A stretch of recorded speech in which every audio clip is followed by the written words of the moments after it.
ఏదైనా ప్రకటనలు మర్చితే ఎవరైనా జ్ఞాపకం చేయండి. ఏదో నాకు జ్ఞాపకం వచ్చింది కానీ మళ్ళీ మర్చిపోయా.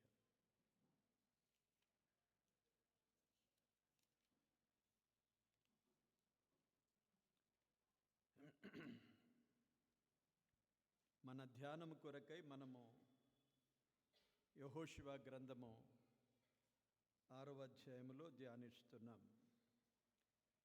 యెహోషువ గ్రంథము 6వ అధ్యాయం, అంతే కదా? 3వ వచనం నుండి మనం చదువుదాము. నేను ఒక వచనం, మీరందరూ ఒక వచనం, అట్లా చదువుతూ 11వ వచనం వరకు చదువుకుందాం. 3వ వచనం నుండి ప్రారంభిస్తాము. మీరందరూ యుద్ధ సన్నద్ధులై పట్టణమును ఆవరించి ఒకమారు దాని చుట్టూ తిరగవలెను.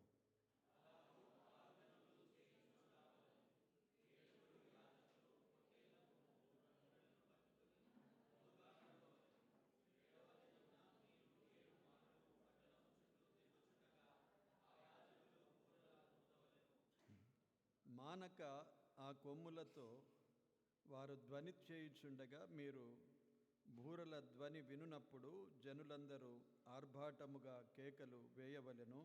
అప్పుడు ఆ పట్టణ ప్రాకారము కూలును గనుక జనులు తమ ఎదుటికి చక్కగా ఎక్కుదురు అనెను.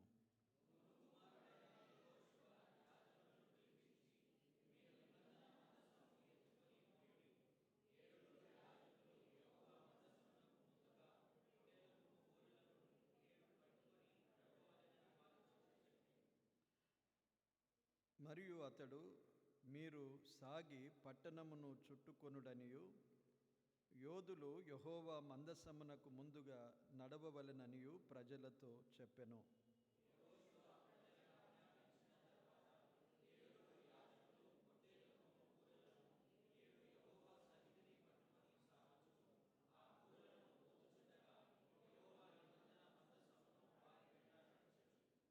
యోధులు బూరల నూదుచున్న యాజకులకు ముందుగా నడిచిరి. దండు వెనుకటి భాగము మందసము వెంబడి వచ్చెను. యాజకులు వెళ్ళుచు బూరలను ఊదుచుండిరి.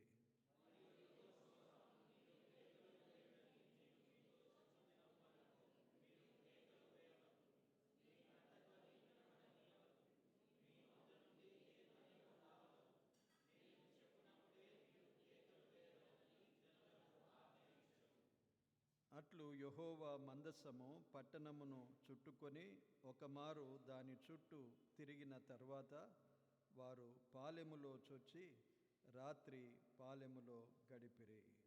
దేవుడి మాటలు దీవించునుగాక. ఆమేన్. ప్రార్థన చేస్తాను. పరిశుద్ధుడవైన తండ్రి, మీకు స్తోత్రాలు, వందనాలు చెల్లిస్తున్నాం. మీ మాటలు, మీ వాక్యము మాకు వినిపించావు ప్రభువా, మీకు స్తోత్రాలు. ధ్యానించుటకు సహాయము చేయండి. నిలిచిన నన్ను మీరు బలపరచండి, ఆత్మపూర్ణునిగా చేయండి. మీ మాటలు నా నోటికి అందించండి. నాతోనూ మా అందరితోనూ మీరు మాట్లాడండి, మాకు ఉపదేశించండి. మీ మాటలు నిత్య జీవపు మాటలు ప్రభువా, సమృద్ధిగా మాకు అనుగ్రహించుమని, ఘనత మహిమ ప్రభావములు మీరే పొందుమని యేసుక్రీస్తు నామమున కృతజ్ఞతతో ప్రార్థించి వేడుకుంటున్నాము తండ్రి. ఆమేన్. నేను మర్చిపోయిన విషయం ఏంటంటే, లాస్ట్ ఇయరు స్కూల్లో పాస్ అయిన వారు, ఫస్ట్ వచ్చిన వారికి, గ్రేడ్ ఏ వచ్చిన వారికి మనము ప్రైజులు ఇస్తాం కదా ప్రతి సంవత్సరము. కనుక మీ పిల్లలు ఉన్నవారు మీరు సండే స్కూల్ టీచర్స్కు ఆ పేర్లు ఇవ్వండి. ఇది 25th డిసెంబర్ వరకే తీసుకోవడం జరుగుతుంది. 25th డిసెంబర్ తర్వాత ఎవరైనా ఇస్తే మేము తీసుకోము. దయచేసి మీరు గమనించాలి. వెంటనే మీరు టీచర్స్కి ఇవ్వండి. ఎందుకంటే ఆ తర్వాత మేము ప్రైజులు తీసుకొస్తాము. ప్రైజులు తెచ్చిన తర్వాత మళ్ళీ మేము ఇవ్వలేము. కనుక ముందుగానే మీరు ఈ విషయాన్ని జ్ఞాపకం ఉంచుకోండి. మంచిది. మనము ఈ వాక్య భాగాన్ని చాలా వారముల నుండి ధ్యానిస్తూ ఉన్నాం. అద్భుతమైన దేవుడు తన ఏర్పాటును మనకు బయలుపరుస్తూ మనకు నేర్పిస్తున్నాడు. ఇందులో ఏం చేస్తున్నాం? మనం నేర్చుకుంటున్నాం. ఈ ధ్యానములో నేడు మనకు కావలసిన ఆత్మీయమైన పాఠాలు దేవుడు మనకు నేర్పిస్తుండగా వాటిని నేర్చుకోవాలి. గతసారి ఏం నేర్చుకున్నాను చెప్పండి మీరు? చెప్పండి. చెప్పండి. యోధులు కావాలి. అందుకే యోధులను సిద్ధపరచడానికి మనము ఒక ప్రార్థన కూడిక ప్రారంభం చేస్తున్నాం. ప్రార్థన యోధులు అన్నాడు కదా. ఆ యోధులు ముందరుంటారు. వారే ధైర్యవంతులుగా నిలవగలుగుతారు అని దేవుడు యోధులను ముందు నడిపించాడు. ప్రార్థనాపరులంగా మనము సిద్ధపడితే సంఘములో కానీ ప్రభు నిమిత్తము కానీ మనము ధైర్యముగా ముందు నడిచే వారముగా ఉంటాం. లేకపోతే ఎంత మనకు మనం ముందుకొచ్చినా దేవుడు ఉంచలేడు మనల్ని. దేవుని ఏర్పాటులో యోధులు మాత్రమే ముందుండాలి. ఆ గుంపులో మనం ఉండడానికి నేడు ప్రార్థనా యోధులంగా మనము సిద్ధపడాలి అని నేర్చుకున్నాం. వారి వెనకాల ఎవరుంటారు? యాజకులు, బూరలు పట్టుకునేవారు ఉంటారు. ఆ తర్వాత ఎవరుంటారు? మందసము మోసే యాజకులు ఉంటారు. దాని వెనకాల ఎవరుంటారు? దండంతా వెనుక ఉంటుంది. ఇలాగూ వారు దేవుని ఏర్పాటులో ఆ యెరికో పట్టణము చుట్టూ తిరుగుతూ ఉండాలి. యెరికో పట్టణపు గోడలు చాలా ఎత్తైనవి. దాదాపు 20-25 ఫీట్ల ఎత్తుగలవవి. 20-25 ఫీట్లు అంటే ఎంత పెద్దగా ఉంటాయో మీకు అర్థమైపోతుంది. దాని వెడల్పు కూడా చాలా 2-3 మీటర్ల వెడల్పు ఉంటుంది. అలాగూ హిస్టరీలో, చరిత్రలో వ్రాయబడిన సంగతులు అవి ఇక్కడ వ్రాయబడలేదు. కానీ ఆ ప్రాకారములు చాలా బలమైనవి. అవి దాటిపోకుండా తలుపులేసి మూసేశారు. దేవుని ఏర్పాటేమో అది స్వాధీనం చేసుకోవాలి, ఇంకా ముందుకెళ్ళాలి. దేవుడు చేసిన వాగ్దాన భూమిలో ఉన్నది యెరికో పట్టణం. ఆ యెరికో పట్టణస్థులు మూసేసుకుంటే ఎలా ముందుకెళ్ళాలి? దేవుని ప్రజలు ఆగిపోవద్దు. దేవుని ఏర్పాటు ప్రకారంగా వారు ముందుకు సాగాలి అంటే దేవుడు వారికి ఒక ఏర్పాటు, నియమం ఏర్పరిచాడు. ఇప్పుడు యాజకులు ఎవరు? బూరలు ఊదేవారు యాజకులు అన్నాడు. మందసము మోసేవారు యాజకులు అన్నారు. ఈ యాజకులు ఎవరు? లేవి వంశస్థులు కదా. లేవి వంశస్థులు. ఇశ్రాయేలు ప్రజలలో 12 గోత్రాలు ఉన్నాయి. 12 గోత్రాలలో లేవి వంశమునే దేవుడు ఎందుకు ఏర్పాటు చేసుకున్నాడు? దేవుడు అన్యాయస్తుడు, అందరిని ఎందుకు విడిచిపెట్టాడు? సంఖ్యాకాండం 8వ అధ్యాయములో ఇలా రాస్తాడు చూడండి ప్రభు. 8వ అధ్యాయము సంఖ్యాకాండములో 14-15 వచనాలు చూడండి. అట్లు నీవు ఇశ్రాయేలీయులలో నుండి లేవీయులను వేరుపరచవలెను. లేవీయులు నా వారయ్యుందురు. తర్వాత నీవు వారిని పవిత్రపరిచి ప్రతిష్టార్పణముగా వారిని అర్పించినప్పుడు లేవీయులు ప్రత్యక్షపు గుడారములో సేవ చేయుటకై లోపలికి వెళ్ళవచ్చును అన్నాడు. దేవుడు లేవీయులను ఏమన్నాడు? వీరు నా వారై ఉన్నారు అన్నాడు. అంటే తక్కిన వారంతా కాదన్నట్లే కదా. దేవుడు అందరి కొరకు తన కృపను విస్తరింపజేసి ఉన్న దేవుడు 12 గోత్రాలలో లేవీయులను మాత్రమే ఎందుకు ఏర్పరచుకున్నాడు అనేది ఎప్పుడైనా మనసుకు వచ్చిందా చెప్పండి మనకు? నాకు అనిపించింది చాలాసార్లు, లేవీయులను ఎందుకు ఏర్పాటు చేసుకున్నాడు? లేవి పెద్దవాడేం కాదు, పెద్దవాడు రూబేను. ఏదైనా ఆధిక్యతలు, జ్యేష్ఠత్వపు హక్కు కావాలంటే ఒకవేళ రూబేనుకి ఇవ్వవచ్చు కదా అనుకుంటే రూబేను పాపం చేశాడు. రూబేను తప్పిదం చేశాడు, వెనుకబడిపోయాడు. జ్యేష్ఠత్వపు హక్కును పోగొట్టుకున్నాడు. మొదటివాడుగా యూదా ఉన్నాడు. జన్మ స్వాతంత్ర్యమేమో యోసేపుకి ఇచ్చాడు. అది పరిశుద్ధ గ్రంథములో వ్రాయబడిన విషయాలు ఇవి. యూదాలో నుండి యూదా గోత్రపు సింహముగా లోకరక్షకుడుగా ప్రభువైన యేసుక్రీస్తు రాబోతున్నాడు. కనుక యూదా గోత్రాన్ని దేవుడు ఏర్పరచుకున్నాడు. లేవీయులను ఎందుకు ఏర్పరచుకున్నాడు అని మనము ఆలోచన చేస్తూ ఉంటే, ఒక చోట లేవీయులు దేవుని పక్షమున ఎలా చేరిపోయారు, దేవుడు ఎందుకు వారిని ఇష్టపడ్డాడు, నా వారై ఉన్నారు అని ఎలా చెప్పగలిగాడు అనే మాట మనం ఆలోచిస్తే, నిర్గమకాండము 32వ అధ్యాయానికి వస్తే ఈ మాట మనకు కొంత అవుననిపించున్నట్లుగా ఉన్నది.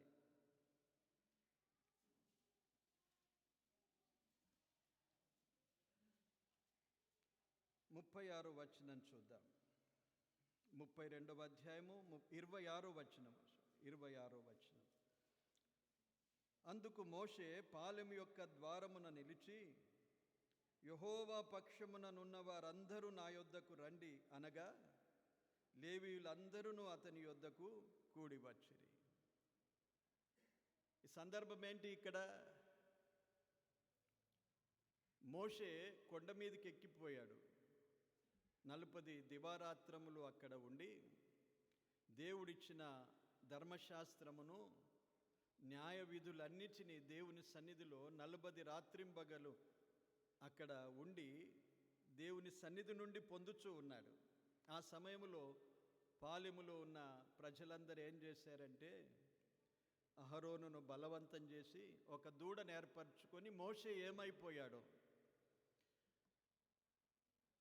అని చెప్పి వారు విగ్రహారాధనకు పాల్పడ్డారు. ఒక దూడను చేసుకొని దానికి పూజించడం ప్రారంభించి, ఇదే మమ్మును ఐగుప్తులో నుండి నడిపించినది అని పూజించడం ప్రారంభించారు. అప్పుడు దేవుడు కోపగించుకున్నాడు. మోషేను వెంటనే కిందికి దిగి వెళ్ళమన్నాడు. ఆ సందర్భంలో కిందికి వచ్చేశాడు. కిందికి వచ్చిన తర్వాత ప్రజలందరూ అలాగుండగా మోషేకు చాలా వేదన కలిగింది, కోపం వచ్చేసింది. దేవుడిచ్చిన ఆ పలకలు కూడా పడేశాడు, అంత కోప్పడ్డాడు. అప్పుడు ఏమన్నాడంటే, ఇప్పుడు ప్రజలందరూ ఉన్నారు, అన్ని గోత్రాల వారు ఉన్నారు, 12 గోత్రాల వారు ఉన్నారు కదా. అక్కడ మోషే నిలిచి ఇలాగ అంటున్నాడు, యెహోవా పక్షమున ఉన్నవారు ఎవరెవరున్నారో నా యొద్దకు రమ్మన్నప్పుడు ఈ 12 గోత్రాల్లో నుండి ఎవరు రాలేదు, ఒకరు లేవి గోత్రికులు మాత్రమే వచ్చేశారు. యెహోవా పక్షమున ఉన్నవారు ఆ 12 గోత్రములలో నుండి చాలా ధైర్యంగా వచ్చేశారు, మేము యెహోవా పక్షమున ఉన్నవారం. అందుకే దేవుడు వారిని ఏమన్నాడంటే, వీరు నా వారై ఉన్నారు. ప్రభు పక్షాన ఉండేది చాలా ఆశీర్వాదకరం అండి, మనుషుల పక్షం కాదు. అట్టి ధైర్యం ఉన్నదా? పరిస్థితులు వచ్చినప్పుడు నేను ప్రభు పక్షాన నిలబడతాను. వీరేమనుకుంటారో, వారేమనుకుంటారో, ఈ రూబేన్ ఏమనుకుంటాడో, సిమియోన్ ఏమనుకుంటాడో, యూదా ఏమనుకుంటాడో, వీరంతా ఏమనుకుంటారో, వీరందరినీ విడిచి మేము ఎట్లా వెళ్ళాలి, మాకున్నది లోపల కానీ మేము వెళ్ళలేము అనేవారు ఎందరూ కనిపిస్తారు. ధైర్యముగా ప్రభు పక్షాన నిలిచిన వారు వీరు. అందుకే ఈ ఆధిక్యతను పొందారు. పరిశుద్ధ స్థలములో ప్రత్యక్ష గుడారపు పనులు వారికే దేవుడు అప్పగించాడు. యాజకులు దేవుని సన్నిధిలో పనిచేసేవారు. ఎంత పెద్ద పెద్దవారున్నా ఏ గోత్రీకులకు దేవుడు అది ఇవ్వలేదు, కానీ లేవి గోత్రానికి దేవుడు ఆ భాగ్యమునిచ్చాడు. కారణం, యెహోవా పక్షమున మేమున్నాము అని నిలబడిన వారు. క్రొత్త నిబంధన గ్రంథానికి వస్తే ప్రభు ఏమన్నాడు? ఎవరైతే నన్ను ఒప్పుకుంటారో, ఈ లోకములో నన్ను ఒప్పుకుంటారో వారిని నేను అక్కడ ఒప్పుకుంటానన్నాడు. ఇలాంటి సాక్ష్యము కలిగి ప్రభు పక్షాన నిలబడడానికి ధైర్యం కలిగి ఉండాలి. ప్రభునందు నిలిచిన వారంగా ఉండాలి. ప్రభు కొరకు జీవించే వారముగా ఉండాలి. మొమాట పడద్దు. మనుషులను సంతోషపరిచేది కాదు మనకు, దేవునిని సంతోషపరచాలి. పౌలు కూడా అన్నాడు, నేను మనుషులను సంతోషపరచడానికి కాదు, దేవుణ్ణి సంతోషపరిచేవాడనుగా బోధిస్తున్నానన్నాడు. తెస్సలోనికైలకు రాసిన పత్రికలో ఆ మాటలు రాశాడు. మనం ఎవరిని సంతోషపరచగోరుతామో, ఎవరి కొరకు మనము నిలుస్తామో దేవుడు ఒకరోజు పరీక్షించినప్పుడు ప్రభు పక్షాన నిలువబడే వారముగా ఉండాలి. ఇలాంటి సంఘటనలు జరగబోతాయి ఈ లోకములో కూడా. అవి సమీపించాయి మనకు. ఆ పరిస్థితులు ఏదో ఒకరోజు ప్రభు పరీక్షించే దినము రావచ్చు. ఆ దినం కొరకు ఎలా మనము మన మనసులు, మన హృదయాలు ఎలా సిద్ధపరచుకొని ఉన్నాం? నిజముగా ప్రభు కొరకు నిలిచే వారంగా ఉన్నామా, లేక ఏమో నాకు తెలియదు అనే వారంగా ఉన్నామా? పేతురు వెంబడించాడు కానీ ఒకరోజు వచ్చేసరికి నీవు అతనితో కూడా ఉన్నవాడు అన్నప్పుడు నేను కాదు అన్నాడు. ఆ స్థితి మనకు రాకూడదు. దేవుని పక్షాన నిలిచిన వారమైతే ఇలాగూ ఆశీర్వదించబడతాం. 12 గోత్రాలలో తనకంటే పెద్దవారు ఉన్నారు, తనకంటే చిన్నవారు ఉన్నారు. ఇతర గోత్రాలలో నుండి రాజులై భూమి మీద పరిపాలన చేశారు కానీ శాశ్వతమైన దేవుని సన్నిధిలో దేవునిని సేవించే భాగ్యము లేవీయులకు మాత్రమే దేవుడు ఇచ్చాడు. ఎంత గొప్ప భాగ్యం అది! ఇలాంటి భాగ్యము మనం పొందాలనేది, ఇట్టి ఆశ కలిగి ఉంటే దేవుడు తన కృపను మనకు అనుగ్రహిస్తాడు. అందుకే లేవీయులు భాగ్యవంతులు. వారికి స్వాస్థ్యము లేదు భూమి మీద. యెహోషువ వారికి స్వాస్థ్యమును పంచిపెట్టాడు కానీ లేవీయులకు ఇవ్వలేదు. నేనే వారి స్వాస్థ్యము అన్నాడు దేవుడు. అయితే వారు ఉండడానికి ఏం చేశాడు? ప్రతి గోత్రములో నుండి కొన్ని పట్టణాలు వారి కొరకు ఏర్పాటు చేశాడు. యెహోషువ భూమిని పంచిపెట్టేటప్పుడు మనము చదివితే మనకు అర్థమైపోతుంది. అందరితో వారు ఉంటారు, అన్ని గోత్రీకులతో కొందరు ఉంటారు. కహతీయులు, మెరారీయులు, గెర్షోమీయులు,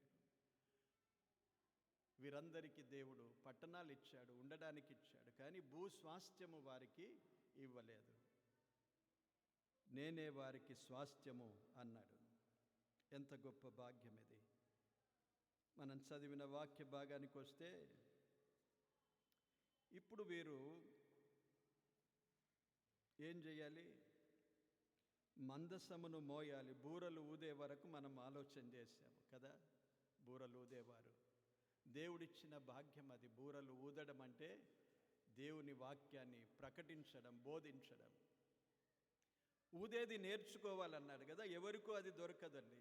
సంఖ్యాకాండం 10వ అధ్యాయములో ఎలా ఊదాలి, ఎప్పుడు ఊదాలి, ఎంత ఊదాలి, ఆ బూరలు ఊదేదానికి ఎలా ప్రజలు స్పందిస్తారు అనే క్రమాలన్నీ చెప్పాడు. కనుక ఈ యాజకులలో కొంతమంది నేర్పు కలిగిన వారిని దేవుడు ఏర్పరచుకొని 7 బూరలు ఇచ్చాడు. ఉన్న యాజకులకంతా ఇవ్వలేదండి. కనుక అందరికీ ఒకే పని ఉండదు. ప్రత్యక్ష గుడారములో లేవీయులందరికీ ఆ భాగ్యం ఇచ్చినా లేవీయులందరికీ ఒకే పని లేదు. ఇలాడు ప్రభు కొరకు మనం ఏర్పరచబడిన వారం. మనకు కూడా అందరికీ ఒకే పని ఉండదు. ఒకే పనిని ఆశించకూడదు. దేవుడు ఎవరికి ఏ తలాంతులను ఇస్తాడో, ఏ నేర్పునిస్తాడో, ఏ కృపావరాలను ఇస్తాడో ఆ కృపావరాలతో ప్రభు వాడుకుంటాడు. మనం అప్పగించుకోవాలి. ఏ పనికైనా పర్వాలేదు. పరిశుద్ధ ప్రత్యక్ష గుడారములో నేను ప్రభు కొరకు ఒక పనివానిగా ఉన్నాననే సంతృప్తి, సంతోషం మనము కలిగి ప్రభువును మహిమపరచాలి. ప్రత్యక్ష గుడారపు ద్వారము దగ్గర స్త్రీలు కూడా పనిచేశారు. నేను ఒకసారి స్త్రీల కూడికలో చెప్పాను, మీకు జ్ఞాపకం ఉందో లేదో. కనుక ప్రతి వారికి ఈ భాగ్యం ఉన్నది. ఏ పని దేవుడు మనకు ఏర్పరుస్తాడో, ఏ పని చేయడానికి నీకు దేవుడు ఏర్పరిచిన కృపావరం ఉన్నదో ఆ పనిలో మనం కొనసాగాలి. కొన్నిసార్లు ప్రత్యక్షంగా చేసే పనులు మన చేత కాకపోవచ్చు. అన్నిటికంటే గొప్ప భాగ్యము ప్రార్థన చేసే కృపావరం కలిగి ఉండాలి. ఏమి చేయలేకపోతే ప్రార్థించే ఒక సమయాన్ని దేవుని కొరకు ఏర్పాటు చేసుకోవాలి. ప్రభువా, నేను సంఘము కొరకు, సంఘ పనుల కొరకు, మీ పనుల కొరకు, మీ కార్యాల కొరకు నేను ప్రార్థన చేసే ఒక చిన్న పాత్రగా నన్ను వాడుకో ప్రభువా అని దేవుని ఎడల కోరుకో. దేవుడు తప్పకుండా నీకు ఆ కృపను అనుగ్రహిస్తాడు, ఆ భారాన్ని ఇస్తాడు. ఎందరో ఆ భారముతో ప్రార్థన చేస్తున్నారు కాబట్టే ఈరోజు ఇంత విస్తారంగా సేవ జరుగుతూ ఉన్నది. సేవలో కొనసాగేవారు ఉన్నారు, కానీ వారి వెనుకాల వేల మంది, వందలాది మంది భారముతో ప్రార్థించేవారు ఉన్నారు. మనకు తెలియదు అది. ప్రార్థించే భారం కలిగిన వారు ఉన్నారు, వారు చాలా గొప్పవారు. అదైనా మనం కోరుకోవాలి. అది చాలా శ్రేష్టమైన పని. ఒకవేళ నా చేత కాదు, నేను ఎక్కడికి వచ్చి ఏం పని చేయగలుగుతాను? అన్ని పనులు అందరూ చేయలేరు కదా. కొందరు ఆ పని చేస్తుంటే నాకే పని, ఏదైనా ఒక పని. కుర్చీ లేయడం దేవుని పని. కొందరు సేవకులు చెప్తారండి, మేము ప్రారంభం అలానే చేసాము, చాపలేస్తుండేవాడను, కుర్చీలేస్తుండేవాడను, అన్ని శుభ్రం చేస్తుండేవాడను, ఇప్పుడు ఈ స్థాయిలో దేవుడు నన్ను ఏర్పరచుకొని వాడుకున్నాడు అని ఎందరో దైవ సేవకుల సాక్ష్యాలు విన్నాం. అద్భుతం దేవుడు. కనుక ఏ పనిని కోరుకుంటావు? చైర్స్ వేసే పని కూడా దేవుని పనే, చాపలేసేది కూడా దేవుని పనే. హెబ్రోన్లో సేవకుడు ముందు పోయితే వారిని టాయిలెట్లు గడగడానికి కొన్ని రోజులు వారు ఉపయోగిస్తారట. సేవకులు చెప్పారు నాకు కొందరు. హెబ్రోన్ సేవలో వారు సేవకులుగా పోతే వారికి ముందు నేర్పేంటి? ఈ పని చేయాలి అంటే ఎంతగా నీవు తగ్గించుకుంటావు అనేది పరీక్ష అక్కడ.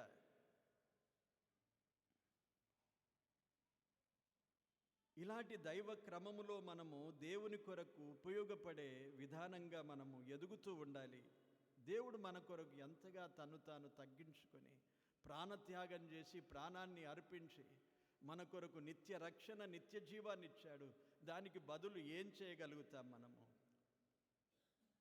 ఇదిగో ఈ చిన్న పనులైనా మనము ప్రభు కొరకు చేయడానికి ఇష్టపడి ప్రభువుకు అప్పగించుకోవాలి.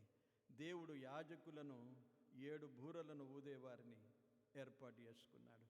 ఏర్పాటు చేసుకున్న వారు ఎలా ఊదాలి బూరలు వారు తెలుసుకోవాలి కదా, నేర్చుకోవాలి, వాక్యాన్ని నేర్చుకోవాలి. దేవుడు ఆ కృప మనకిచ్చాడా? నేర్చుకోవాలి. ఇక నాకు ఇచ్చాడు కనుక నాకు ఇష్టము అనుకుంటే చాలా పొరపాటండి. చాలామంది ఏమనుకుంటారంటే ఏదైనా అవకాశం దేవుడు ఇచ్చిన తర్వాత ఇక నా అంతటి వాడు లేడనుకొని నా ఇష్టం అనుకుంటారు. నేర్చుకునే పని లేదు. ఇదే ఇప్పుడు చెప్పే పని కూడా లేదు. సేవకులు పెద్దలు ఏం చేస్తారంటే చెప్పరే వారికి. ఏమైనా చెప్తే ఆయాసపడతారేమో, ఎదురాడతారేమో, వెళ్ళిపోతారేమో అని భయాలు. ఈరోజు ఇక్కడ చాలా సేవకుల సంగతి చెప్తున్నాను. సంఘాల్లో ఉన్న భయం అదే. సేవకులకు ఒకవేళ కాదనిపించినా వారు చెప్పలేకపోతారు, భయపడిపోతారు. మళ్ళీ బాధపడి మళ్ళీ రాకపోతాడేమో. దేవుని ఏర్పాటు మనం నేర్చుకోవాలి. దేవుడు ఆ కృపను మనకిచ్చాడా? నేర్చుకోవడం. ఆరాధనలో ఎలా మాట్లాడాలి నేర్చుకోవాలి. ప్రార్థన ఎలా చేయడం నేర్చుకోవాలి. ఇంతే నాకు వస్తుంది, ఇంతే నేను చేస్తానంటే అది నేర్పు కాదు. సంవత్సరాలు గతించిపోయాయి. 48 సంవత్సరాలు సంఘానికి. ఈరోజు ఇక్కడ కూర్చున్న వారిలో 48 సంవత్సరాల నుండి ఉన్నవారు ఉన్నారు, ప్రారంభము నుండి ఉన్నవారు ఉన్నారు. నేర్పున్నదా? నేర్పు కావాలి. దినదినము ప్రభు కొరకు ఎదగాలి. ఎంతకాలము ప్రభువులో మనం జీవిస్తున్నామో అంత వయస్సు కలిగిన విశ్వాస జీవితాన్ని మనము కనుపరచాలి. ఇంకా పసిబిడ్డగా మనం ఉంటే, అపోస్తలుడైన పౌలు రాశాడు హెబ్రీయులకు రాసిన పత్రికలో, వారు పసివారే. కొరింథీయులకు రాసిన పత్రికలో రాశాడు, పసివారు అన్నాడు, వారు శరీర సంబంధులే అన్నాడు. అలాంటి స్థితిలో మనం ఉండకుండా మనం దినదినం ఎదుగుచూ ఉండాలి. దేవుడు ఏర్పరచుకున్నాడు మనలను, బూరలు ఊదడానికి ఏర్పరచుకున్నాడు. సంఘ నియమాల్లో ఎఫెసీ పత్రికలో రాశాడు, తిమోతికి తీతుకు రాసిన పత్రికల్లో సంఘ యొక్క నియమాలు రాశాడు.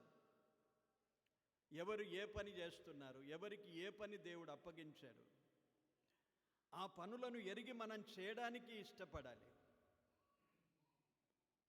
బూరలు ఊదేవారు ఊదాలి, ఇప్పుడు మోసేవారు మోయాలి.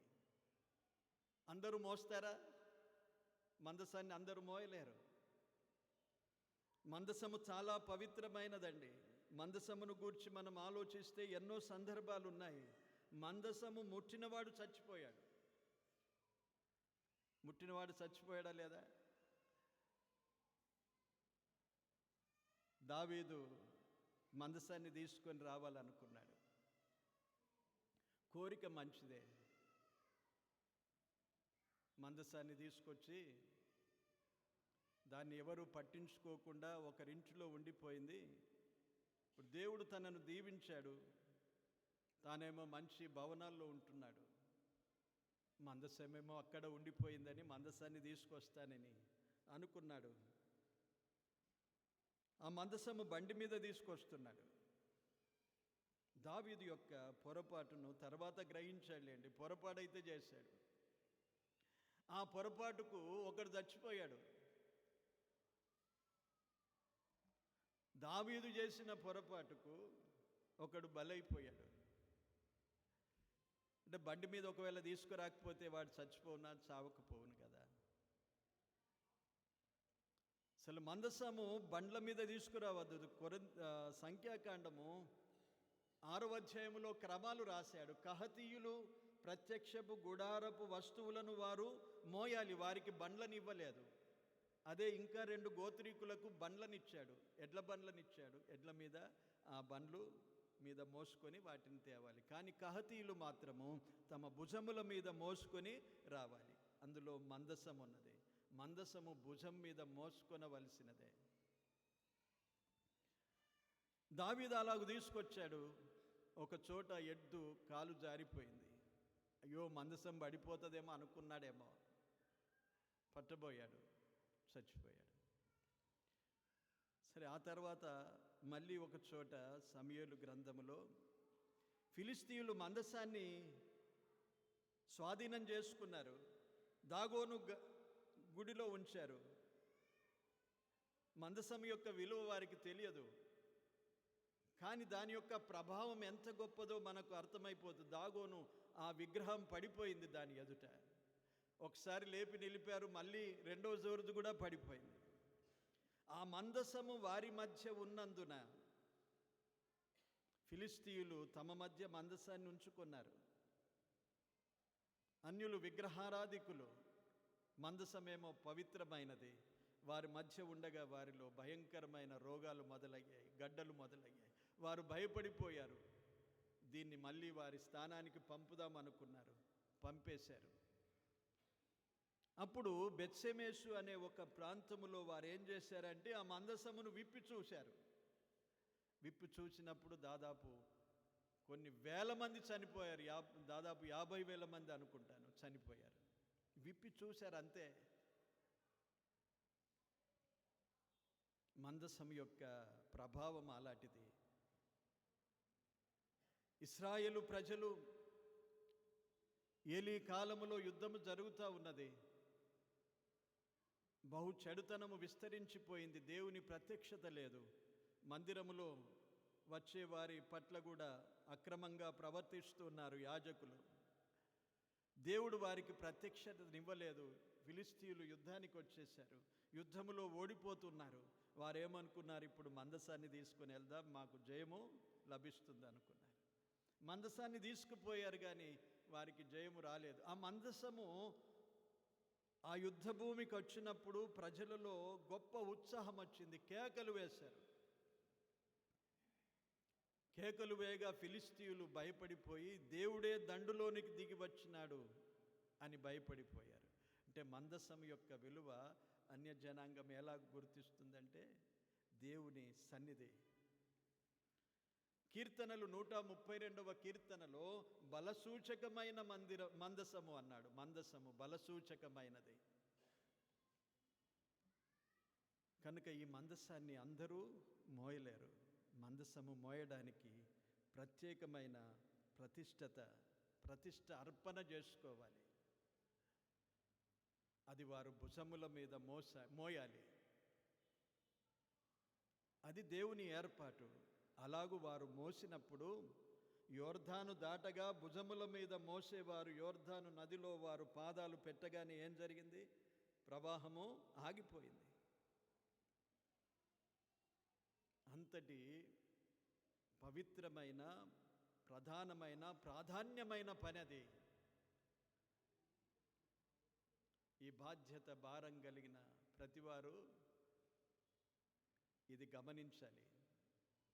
ప్రభు పిల్లలు, ప్రభు సమూహము, సంఘములో దేవుని కృపను పొంది మందసము మోసే భాగ్యాన్ని దేవుడు ఎవరికిచ్చాడో వారు ఎలాగుండాలి? ఇలాగూ బహు జాగ్రత్తగా ఉంటేనే తప్ప కార్యము జరగదు. ఇవన్నీ మనకు పాఠాలే. పాత నిబంధనలు ఏదో రాశారు, వాటితో మనకేంటి అనుకోవడానికి లేదండి. ఇందులో చాలా ఆత్మీయమైన పాఠాలు నేడు మన సంఘములో, నేడు దేవుని సంఘములో ఉండవలసిన విషయాలు వ్రాసుంచాడు. ఇది క్రమము, దైవ క్రమం. ఎరుకో పట్టణము దాటాలి, స్వాధీనం చేసుకోవాలి. దేవుడు ఒక మాటతో జరిగించడానికి సామర్థ్యుడు, కానీ దేవుడు ఒక క్రమాన్ని ఏర్పరిచాడు. తన ప్రజలను తాను పరీక్షిస్తున్నాడు, వారి ద్వారానే జరిగిస్తున్నాడు. వారు అలాగూ మందసము మోసేవారు. ఇప్పుడు వెనుక దండంతా, దండు అంటే ఏంటి? ప్రజలని ఎందుకు చెప్పలేదు? జనులు అనలేదు, దండు అన్నాడు. దండు అని రాశాడు. జనులు అని రాస్తే దాని అర్థం వేరుగా ఉంటుంది, దండు అని రాస్తే దాని అర్థం వేరుగా ఉంటుంది. తెలుగు చక్కగా వచ్చిన వారు చెప్పండి, దండు అని అంటే ఏంటి, జనులు అంటే ఏంటి? దండు అంటే సైన్యము, దండు అంటే సైన్యము, జనులంటే సామాన్యులు. కానీ వీరంతా యుద్ధ సన్నద్ధులు, వీరంతా సైన్యమే. వీరు కూడా ఎలాగున్నారు? వెనుక సిద్ధంగా ఉన్నారు. వీరు కూడా అందరూ సిద్ధపడాలి. వెనుకున్నవారు మాకెందుకు అనుకోవడానికి లేకుండా అందరూ సిద్ధపడాలి. ముందు నడిపించేవారు యోధులున్నా, ముందు నడిచేవారు యోధులున్నా, యాజకులున్నా, మందసము మోసేవారున్నా మాకేం పని లేదు అనుకోవడానికి వీల్లేదు. వారు కూడా దండుగా ఉండాలి, అంటే ఒక సైన్యముగా ఉండాలి, సిద్ధపడిన వారుగా ఉండాలి. ఇప్పుడు ప్రజలందరికీ ఒకే నియమం ఉన్నదా లేదా? అందరూ యుద్ధ సన్నద్ధులై ఉండాలి. సంఘములో కూడా అందరి కొరకు దేవుడు ఏర్పరిచిన ఏర్పాటు ఏంటంటే ప్రభు కొరకు అందరూ సిద్ధంగా ఉండాలండి. వారే చూసుకుంటారు, వారే చేస్తారు అనేది కాదు. నీ పని ఏంటి? దేవుడు నిన్ను దేని కొరకు ఏర్పరచుకున్నాడు? ఒక యోధునిగా ఏర్పరచుకున్నాడా? ముందరుండు.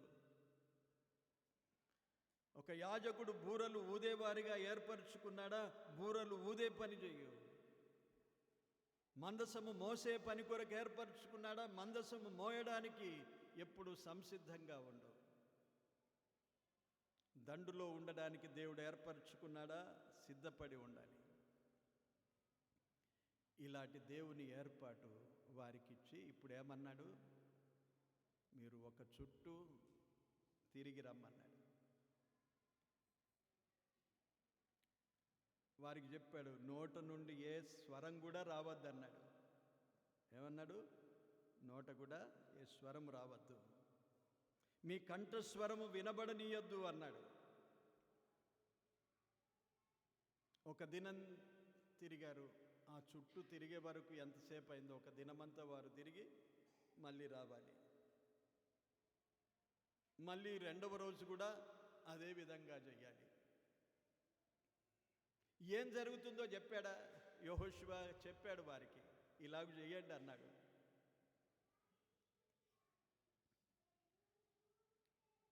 ఒక రోజు అయిపోయింది, రెండో రోజు అయిపోయింది, మూడో రోజు అయిపోయింది. ఇంకెన్ని రోజులు అనేవారు ఎందరున్నారు కదా. ఆయాసపడేవారు, అలసిపోయేవారు, సనిగేవారు. అక్కడ కనిపించలేదు. యెహోషువ వారికి ఎలాగూ చెప్పాడో అలాగే చేశారు. దేవుడు ఎలా చెప్తాడో అలాగే చేయడం నేర్చుకోవాలి, ప్రశ్నించడం కాదు. యెహోషువ, ఎందుకు మమ్మల్ని నడిపిస్తున్నావు? మోషే మీదికి ఎదురాడారు, కానీ మోషే ద్వితీయోపదేశ కాండములో వారికి బోధించి వెళ్ళిపోయాడు. ఇప్పుడు నేను లేను, ఇప్పుడు నేను ఉండను. మీ దేవుడైన యెహోవా ఎలాంటి వాడో మనము ఆలోచన చేశాము కదా, ఎన్నో మాటలు. దేవుడైన యెహోవా ఎలాంటి వాడు? ఇప్పుడు ప్రజలు ఏం చేశారు? యెహోషువను నాయకుడిగా అంగీకరించి వారు ఒప్పుకున్నారు. నీవేం చెప్తే మేము అది వింటాం. మొదటి అధ్యాయంలో ఉన్నది. వినేది నేర్చుకోవాలి, అనుసరించేది నేర్చుకోవాలి. ఎదురాడి ప్రశ్నించేవారు లేరక్కడ. నాయకుని యొక్క నాయకత్వము దైవికంగా కొనసాగుతున్నప్పుడు ఒక రోజు అయిపోయింది, ఇంకా ఎన్ని రోజులు మమ్మల్ని దింపుతావు యెహోషువ?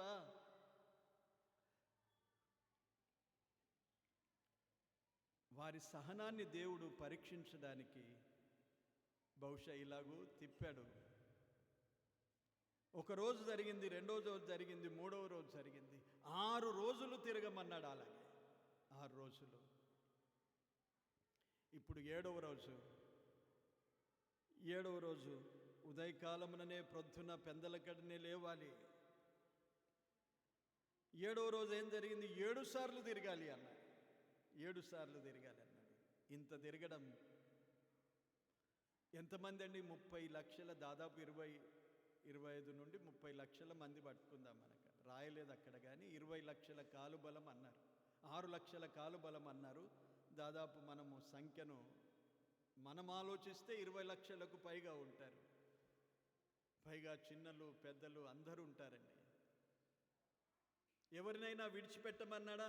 అక్కడ మైదానంలో కూర్చోండి, మేమంతా తిరిగి వస్తాము, మీకు చేత కాదు, మీరు వృద్ధులు కదా ఉండండి అనలేదు. మీరు చిన్నపిల్లలు కదా మీరు ఉండండి అనలేదు. మీరు స్త్రీలు కదా పక్కకు ఉండండి, మేము తిరిగి వస్తామనలేదు. దేవుడు ఎవరికి మినహాయింపు ఇవ్వలేదు. అందరూ ఎదిరించాలి, అందరూ ప్రయాసపడాలి, అందరూ దాని చుట్టూ తిరగాలి. అందరూ ఈ అందరూ అనే మనస్సు మనలో ఉంచుకుందాం. అందరము అనేది, అందరము, నేను కూడా, అందరములో నేను కూడా ఉన్నాను అనుకోవాలి. ఒక పాటున్న, నేను కూడా ఉన్నానయ్యా, నన్ను వాడుకో యేసయ్యా.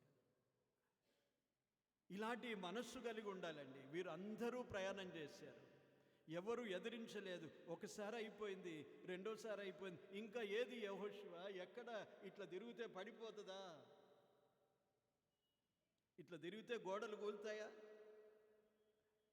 అనేవారు లేకపోలే. మనకు రాయబడలేదు కానీ బహుశా లేరు కావచ్చు అలాంటి వారు. దేవుడు వారి విశ్వాసమును పరీక్షించాడు. ఇందులో కొన్ని పరీక్షలు ఉన్నాయి. 6 రోజులు ఎందుకు తిప్పాడు అని నేను చాలా రోజులు ఆలోచించాను. ఎందుకు ప్రభు 6 రోజులు తిప్పడం కారణం ఏంటి? అసలు ఒక రోజు అయిపోతుంది కదా, రెండో రోజు పడిపోవచ్చు కదా అనుకుంటాం. మన ఆలోచనలు ఎలాగుంటాయంటే ఇలాగే ఉంటాయండి. అందుకే అన్న, నా తలంపులు మీ తలంపుల వంటివి కావు అన్నాడు. అవి ఎంత గొప్పవో చూడండి. యెహోషువ గ్రంథములో, యెషయా గ్రంథములో 55వ అధ్యాయములో ఆ తలంపులకు వ్యత్యాసం ఎంత ఉంటుందో రాశాడు చూడండి. 9వ వచనం, 55వ అధ్యాయం. ఆకాశములు భూమికి పైన ఎంత ఎత్తుగా ఉన్నవో, మీ మార్గముల కంటే నా మార్గములు, మీ తలంపుల కంటే నా తలంపులు అంత ఎత్తుగా ఉన్నవి అన్నాడు. ఈ ఎత్తు ఎంతైనా కొలవగలుగుతారా చెప్పండి? ఆకాశము భూమి ఇంతవరకు ఎవరు ఆకాశము ఎంత దూరం ఉన్నదో కొలవలేరండి. ఈ మండలములో ఆకాశ మండలములు ఇవన్నీ ఉన్నాయని చెప్తున్నారు, కానీ మరి ఆకాశం ఎంత దాకా పోయింది, ఎక్కడ దాని ఎండ్ అనేది ఎవరికి అంతుపట్టలేదు. అంత ఎత్తుగా ఉన్నవి అన్నాడు. కనుక మన తలంపులు ఇలాగ ఉంటాయి. నేను చాలాసార్లు ఆలోచన చేశాను, ఆరు సార్లు ఎందుకు దేవుడు తిప్పుతా ఉన్నాడు.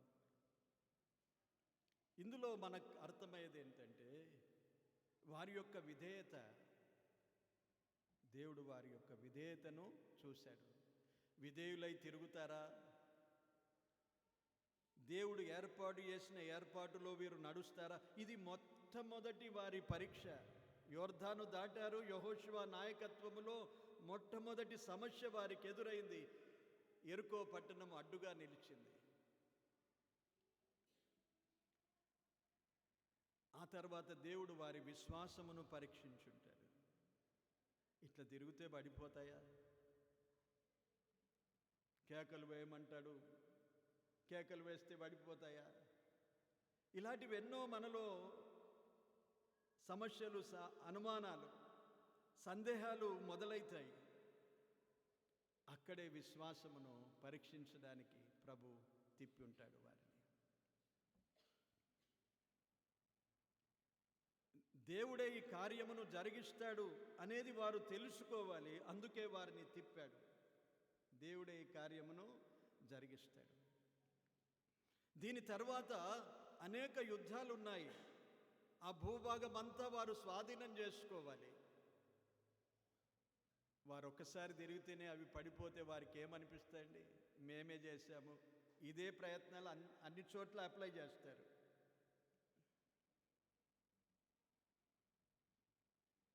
అలాంటి మనస్సు మనకుంటుంది. కానీ దేవుడు తన చిత్తానుసారంగా తన ప్రజలను తనకు విధేయులై ఉన్నారా లేదా 6 రోజులు వారిని పరీక్షించాడు. వారికి విశ్వాసం ఉన్నదా లేదా 6 రోజులు వారిని పరీక్షించాడు. వారు క్రమముగా నడుస్తున్నారా? యోధులు ముందున్నారా? యాజకులు బూరలు ఊదుతున్నారా? యాజకులు మందసాన్ని మోస్తున్నారా? దండంతా వెనుక సాగుతూ ఉన్నదా? ఇవన్నీ పైనుండి దేవుడు పరీక్షించేవాడు. దేవుడు మనకు ఏర్పరిచిన ఏర్పాట్లన్నీ, మనకు ఆజ్ఞాపించినవన్నీ మనం అనుసరిస్తున్నామా లేదా అనడానికి ఎవరో చూడరండి. దేవుడే పరీక్షిస్తాడు. దేవుడే చూస్తాడు.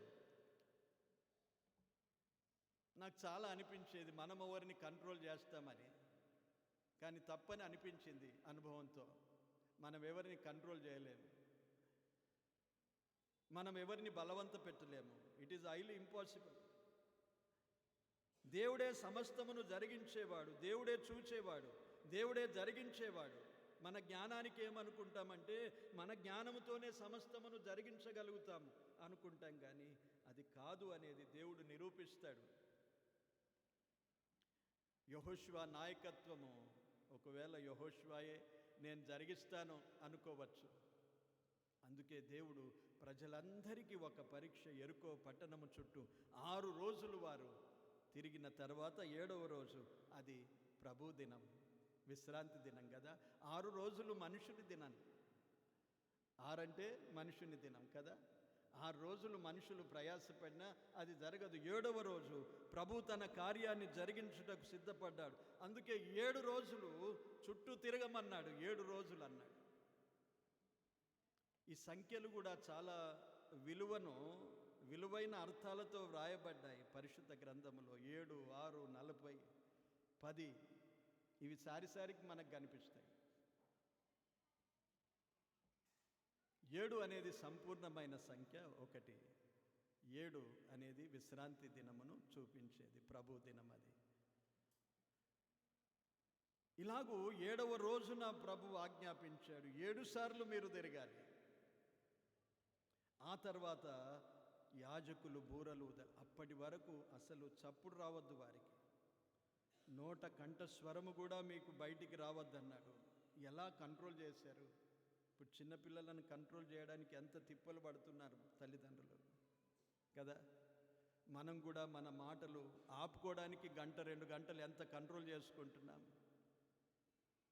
కొందరు చాటు మొబైల్ కూడా చూసుకుంటున్నారు. కానీ మొబైల్ అస్సలే చూడొద్దండి. దేవుని సన్నిధిలో ఉన్నంతసేపు ఒక నిశ్చయతతో రండి. నేను మొబైల్ పట్టుకోను. మీరు పాటల పుస్తకం లేకపోయినా పర్వాలేదు, పాడకండి, మొబైల్ మాత్రం లోపల పెట్టుకోండి. ఆ పాటలు పాడతామని సాగుతూ ముందర పెట్టి వాట్సాప్లలో మెసేజ్లు చూస్తారు, వాట్సాప్లు అందిస్తారు, యూట్యూబ్లు ఏదో చేస్తారు. అది దేవుడే సాక్షిగా ఉంటాడు. నేను చెప్పి చాలా అయిపోయింది. ఇక నేను ఒకటే అనుకున్నాను, దేవునికి అప్పగించాలి. ఒక నిశ్చయత ప్రతి ఒక్కరిలో ఉండాలి. నేనే మానేస్తాను, దీన్ని స్విచ్ ఆఫ్ చేసుకుంటాను, లేకపోతే పక్కకు పెడతాను. నేను పాటల కొరకు కూడా దీన్ని చూడను. పాటల పుస్తకాలు 500 పంచామండి. 500 ఎక్కడ పోయినాయి? ఇంట్లో పెట్టుకొని వస్తున్నాం. ఇప్పుడు పెద్ద బ్యాగులు ఉంటాయి, కానీ అందులో పాటల పుస్తకము ఉండదు. ఆ పాటల కొరకు మనం ఈజీగా ఒక యాప్ దొరికిపోయింది మనకి ఇందులో. ఇంకొందరైతే బైబిల్ కూడా ఇందులోనే ఉన్నది. ఇవన్నీ మానుకోవాలి. అవి అత్యవసరమైన పరిస్థితులలో దేవుడు మనకు ఉపయోగం కొరకు ఇచ్చాడు యాప్స్లు. అవి తప్పని కాదు. అత్యవసరమైన సమయాలు కొన్ని ఉంటాయి మనకు.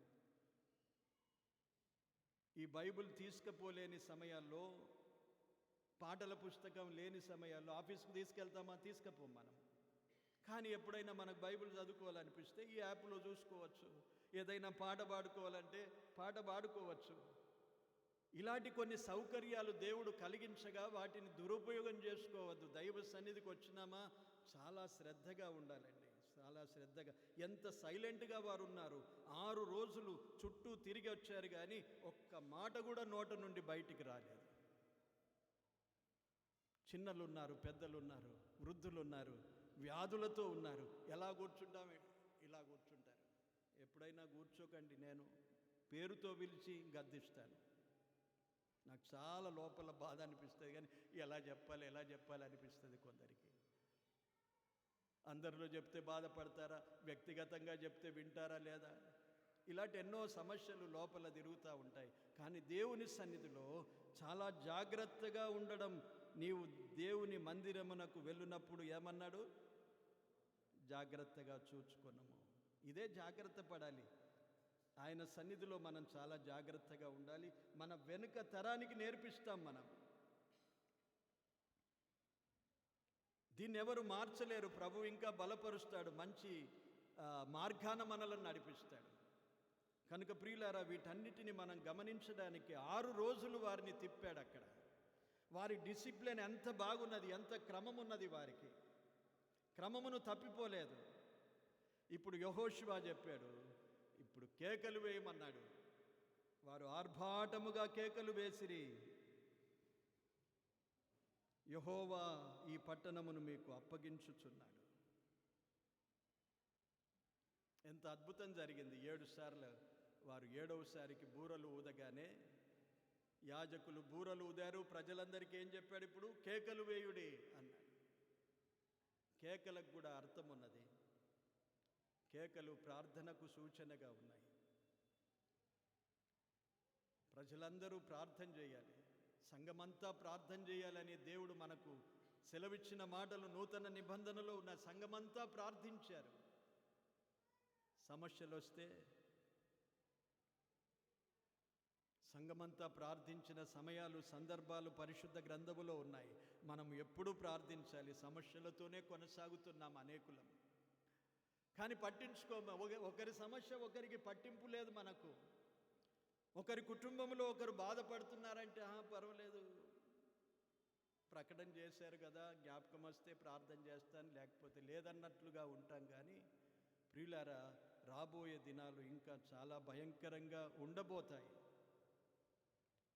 ప్రార్థనలే మనలను జీవింపజేస్తాయి. ప్రార్థనలే మనలను బలపరుస్తాయి. ప్రార్థనలు చేసేది నేర్చుకోవాలి. ప్రార్థనలో ఉండేది నేర్చుకోవాలి. ప్రార్థనలో అధిక సమయం గడిపేది అలవాటు చేసుకోవాలి. చాలా చక్కగా మన జీవితం దేవుడు కొనసాగిస్తాడు ధైర్యంగా. వీరు కేకలు వేశారు. గొప్ప అద్భుతం జరిగింది. అంత పెద్ద గోడలు వాటికవే పడిపోయాయి. వారి మధ్య దేవుడు ఉన్నాడని మరొకసారి వారు గుర్తించారు. ఆ గోడలు కూలగానే వారు దాటి అందరూ వెళ్ళారండి. అందరూ లోపలికి వెళ్ళారు. అద్భుతం కదా. ఆ తర్వాత ఆ పట్టణాన్ని గురించి ఇంకా వివరాలు ఉన్నాయి. మళ్ళీ వారం మనము ధ్యానించుకుందాం. దేవుడి మాటలు దీవించును కాక. ఆమేన్. ప్రార్థన చేస్తున్నాను. బయట 3:45కు 3:45 వరకు బండ్లన్నీ తీసేయండి దయచేసి. మనకు సారి వాళ్ళు చెప్తా ఉన్నారు.